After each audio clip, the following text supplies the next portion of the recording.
So mga kaibigan, kay Soto update tayo ngayon. Naghihintay na big NBA offer kay Kai Soto pagkatapos ng NBA Summer League. Inaabangan na at PBA gagayahin ang estratehiya ng PBL para makahakot ng maraming live viewers sa next conference. And bago natin yan ipagpatuloy mga kaibigan, palike and subscribe po muna and always pong pahit ng notification bell.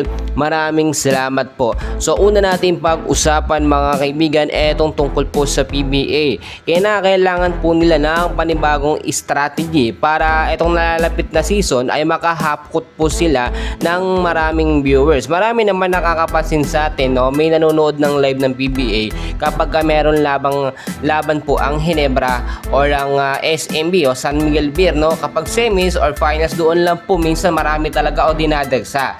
Bukod po kasi kapag elimination round, talaga nilalangasin wala pong nanonood. Unlike po sa PBL, no, or Philippine Volleyball League ay talagang hakot na hakot po, no, o libo-libo talaga ang nanonood. Semifinals man yan, no, elimination round o kahit sinong team ang maglaro ay talagang dinadagsa, especially kapag may laban po ang Creamline Cool Smashers. Sa mga nakakaalam dyan, no, shout out po sa inyo. So mga kaibigan, ang strategy na kailangan dito ay babaan po ang presyo ng ticket po, no, ng panonood ng live, especially yung VIP na ticket na pumapalo po sa 2,500 pesos. Tapos yung standing or nakatayo lang 600 pesos. So number 1 po yun mga kaibigan. Unlike po kasi sa PBL, no, makakabili ka kahit sa online, no, mura lamang po, halos kalahati lamang ng presyo dito nga po sa PBA. At dito naman po sa volleyball o PBL, minsan libre po nga po ang panonood dyan, no, para sa mga fans. At kung titignan nyo mga kaibigan, balance o wala sa balancing ang PBA, no, halos lahat ng mga star player nasa ilang mga team lamang po, nasa SMB, nasa Barangay Ginebra, dyan lamang po napupunta. Unlike sa PBL mga kaibigan, no, kalat-kalat, no, lahat po ng mga team sa PBL merong inaabangan na player. Yan po ang susi talaga mga kaibigan. So kailangan makuha yan at gayahin po ng PBA. Dito naman tayo sa side ng ating pambato na si Kai Soto. Malapit na nga po, no, ang FIBA Olympic Qualifying Tournament sa July 2 to 7 po yan mga kaibigan.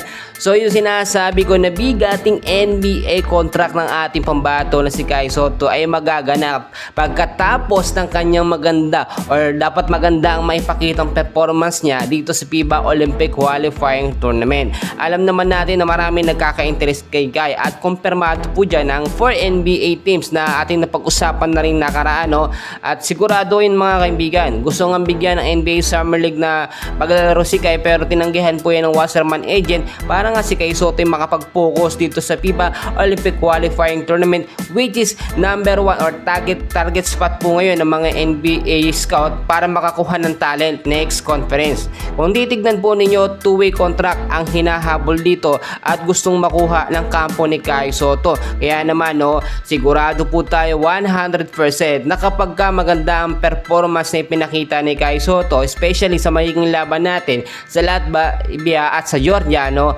ay siguradong mabibigyan si Kai Soto ng kontrata. Magdedepende ang NBA contract or 2-way contract ni Kai Soto sa kanyang magiging performance. So abangan po natin yan mga kaibigan.